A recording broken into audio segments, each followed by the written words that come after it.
Eh ben mes chers internautes, nous allons rentrer dans le top 3 d'Erwan. Exactement. Et un top 3 qui s'ouvre assez admirablement, étant donné que j'attaque avec un sacré bon film, j'ai nommé Avengers.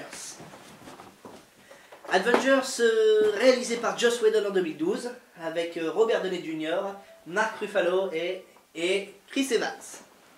Et oui, Avengers. Alors, avant que le film ne débarque dans nos salles, on aurait pu se demander, est-ce que tant de héros comme ça à l'affiche, ça ferait pas un peu trop? Bah, je me suis le posé moi. Et bah pas du tout. C'était ça le plus dur à réaliser avec ce film, c'était de faire cohabiter des personnages tous aussi bons les uns que les autres, Ouais. sans qu'il y en ait un qui s'impose en star, sans qu'il y en ait un qui prenne le pas sur les autres. Oui, une égalité en fait. Voilà, c'est ça, une sorte d'égalité, et c'est ce qui est réussi dans le film. C'est un pari plutôt réussi car chacun il va de sa petite phrase, de sa petite, son petite action, tout ça. C'est pour ça que les 2 tiers du film sont consacrés à leur personnage, Ouais. parce que c'est leur relation qui est des plus réussies. Ils exposent leurs failles, leurs petites manies, ce qui rend les personnages vraiment sympathiques. Hein. On les découvre, on découvre l'assemblement de l'équipe devant nos yeux, et c'est ça qui rend le film très bon. Ouais, mais en tant que bon analyseur de films comme tu es, je pense que tu as dû découvrir comme quoi c'était fait en 3 parties quoi. Oui, non mais c'est ça. Donc c'est pour ça que je te dis, 2 tiers du film sont consacrés à leur héros. Car le film se divise en 3 parties. Le premier, c'est le recrutement. Ils vont chercher les héros un par un, on découvre leur vie avant qu'ils s'assemblent, etc., Ouais. etc. Ensuite, il y a l'assemblement, au moment où ils veulent pas cohabiter, ils veulent vraiment pas s'entendre. D'ailleurs, la meilleure scène, c'est la bataille entre Thor et Exactement. Iron Man et Voilà, Captain c'est America. l'une des meilleures scènes de cette deuxième séquence. Et le dernier tiers du film, c'est le travail en équipe. C'est tout simplement magistral. On a 40 minutes, plus de 40 minutes, de bataille à travers New York qui est en train de s'effondrer. C'est tout simplement, je veux dire, c'est du miel pour les yeux. On va tout de suite reprendre une nouvelle question de la rubrique Le Courrier des Internautes, la rubrique pour vous. Alors, c'est une question de Johan Weck. Que penses-tu de la bande-annonce de Thor 2 ? Ah oui, ouais, c'est une question plutôt pas mal. Alors, comme tu l'as dit, c'est une bande-annonce. Ouais. C'est ça le problème. C'est généralement, on est censé penser du bien d'une bande-annonce, étant donné qu'il est censé y avoir de très bons moments dans la bande-annonce pour donner envie aux spectateurs. Ouais, c'est ça, c'est le côté d'aller voir aguichant. le film. Voilà. Mais après, la question qu'on peut se poser, c'est est-ce qu'il n'y a pas trop dans la bande-annonce? Par exemple, dans une comédie, si jamais on met trop de vannes, Ouais. on peut se dire, et Alors, d'ailleurs, tu le filmes. voilà, on peut se dire toutes les meilleures sont dans la bande-annonce. C'est ça ce que je veux dire? D'ailleurs, exemple typique, toutes les bandes-annonces des taxis. Voilà, et c'est la question qu'on peut se poser avec Thor 2, étant donné qu'il y a de très jolis moments quand même, des passages de bataille, etc., qui auraient, à mon sens, pu rester secrètes tout de même. On peut se demander si tout n'est pas déjà un peu trop révélé, je veux dire. Parce que l'ambiance générale, tout ça est vachement bien représenté avec la bande-annonce, et je pense qu'ils auraient peut-être dû en garder un petit peu plus secret. Mais sinon, moi, Thor 2 me donne envie. Donc bah voilà, et bah écoute, je vais continuer avec mon top 2, si tu me le permets. Bah vas-y, continue. Alors, mon top 2, il s'agit d'un film que j'admire tout particulièrement, c'est Watchmen. Ah. Watchmen, réalisé par Zack Snyder en 2009, comprend dans son casting Jackie Earle Haley, Jeffrey Dean Morgan ou encore Patrick Wilson. Au départ, c'est un comics créé par Alan Moore et Dave Gibbons, Yep. qui a été pour beaucoup jugé inadaptable.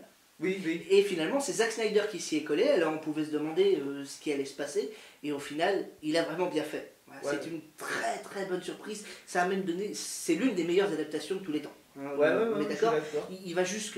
Il va même jusqu'à reprendre des passages des comics, version live, je veux dire même des Non, mais plans propres. En parlant de ça, justement, ce qui est vraiment impressionnant, c'est que vraiment, si on compare le comics et le film, c'est les mêmes. Ouais, sur certaines scènes, pas toutes, parce qu'il a retiré des petites choses et il en a rajouté certaines. Ah d'accord, ok. Et tout en créant un univers visuel, en live bien sûr, parce que déjà l'univers était déjà créé, mais visuel, c'est-à-dire visuel tout simplement impressionnant. Personnellement, je trouve qu'il a fait du meilleur job que sur 300. 300 que j'ai beaucoup aimé, hein, mais Ouais. je trouve que c'est vraiment meilleur. Il est vraiment au top du top sur ce film. Voilà, alors c'est un film très très bon, notamment pour son scénario, qui est tout simplement mythique. Il exploite un monde parallèle au nôtre, pris dans une guerre froide, tout simplement, je veux dire, simplement... Ouais, le bon contexte. Quoi. Ouais, voilà, c'est ça, c'est ça. Elle fait peur. Elle fait peur, cette guerre froide. Comme la nôtre, mais celle-là est pire.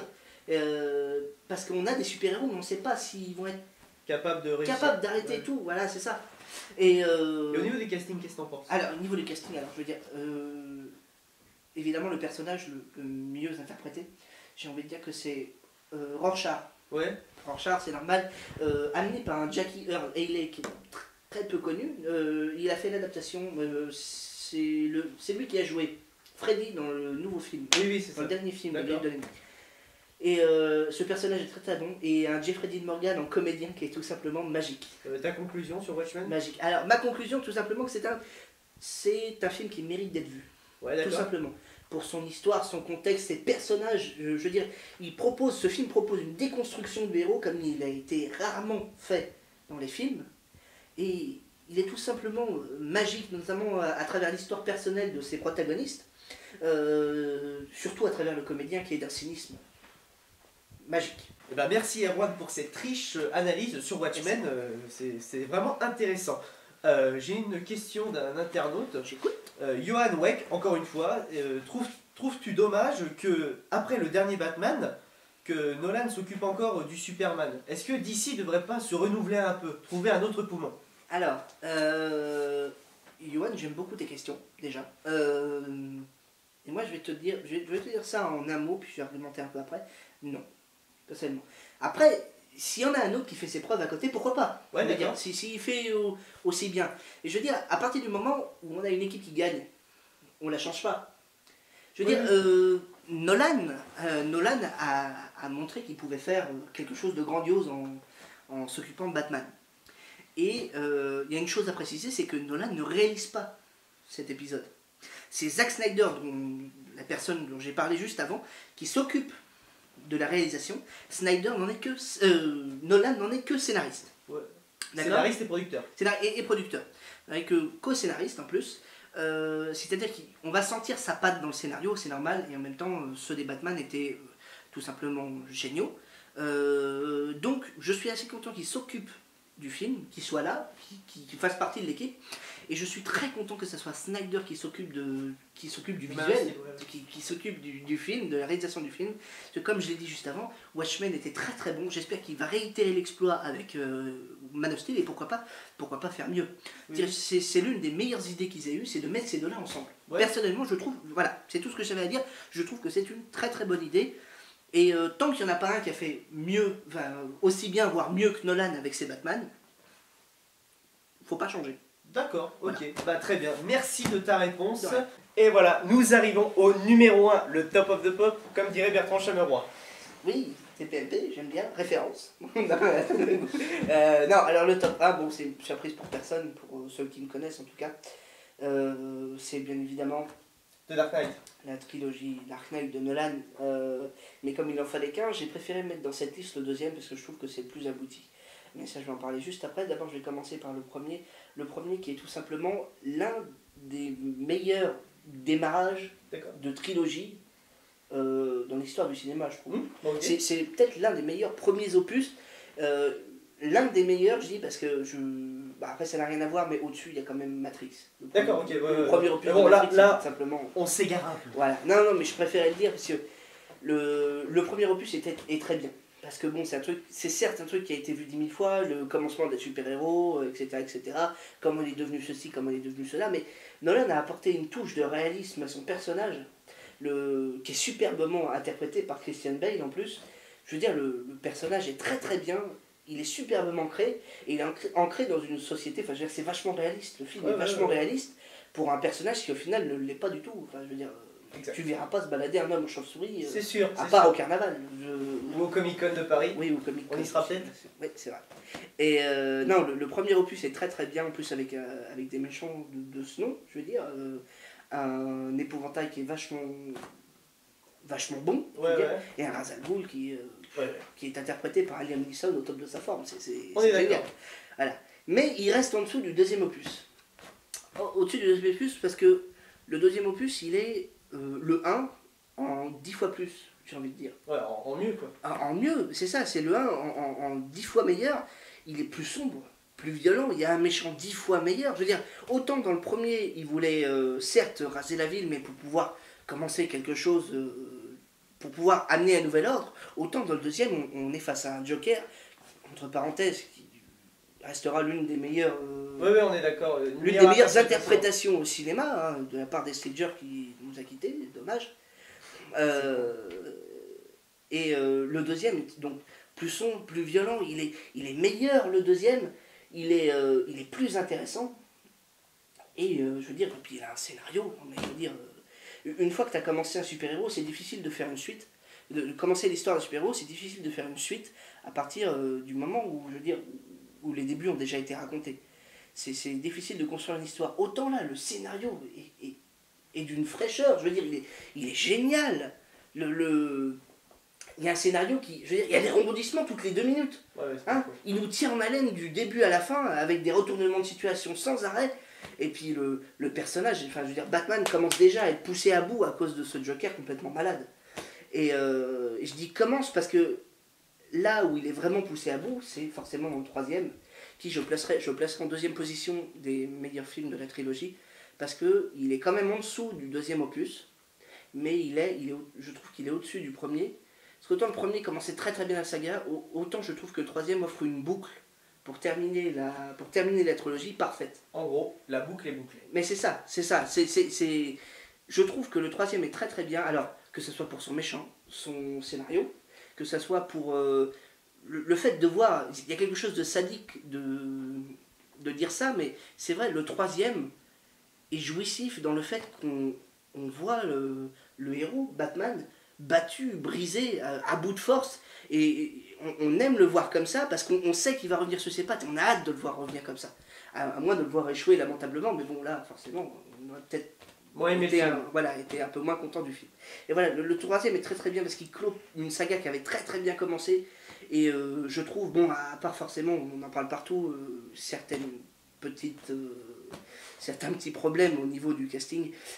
Justement, parlant de ça, Marion Cotillard, si tu nous regardes, elle est pour toi. Oui, c'est ça. Et Tom Hardy offre un Bane tout simplement très très crédible et puis Christian Bale est toujours aussi bon dans ce rôle de Batman et de son Bruce Wayne totalement perdu au début du film. Hein. Il sort pas de chez lui, etc. Enfin bref, le film est très très bien. Le seul point commun entre le Bruce Wayne du début et toi, c'est la barbe. C'est vrai, c'est vrai qu'on a la même. Un peu moins rousse que Batman, mais c'est vrai. Et et franchement, c'est l'une des meilleures trilogies de l'histoire du cinéma. L'une des meilleures trilogies au niveau des super-héros de l'histoire du cinéma. Et puis, je veux dire, voilà, Nolan a redéfini le genre. Et puis on a en face de nous des films d'une qualité tout simplement exceptionnelle. Voilà. On leur demande encore et encore. Ouais. Et même le troisième, je veux dire, on l'a vu au cinéma tous les deux. Le troisième, on en aurait même redemandé 1 heure de plus, ça nous aurait pas dérangé, quoi. C'est vrai. Bon voilà.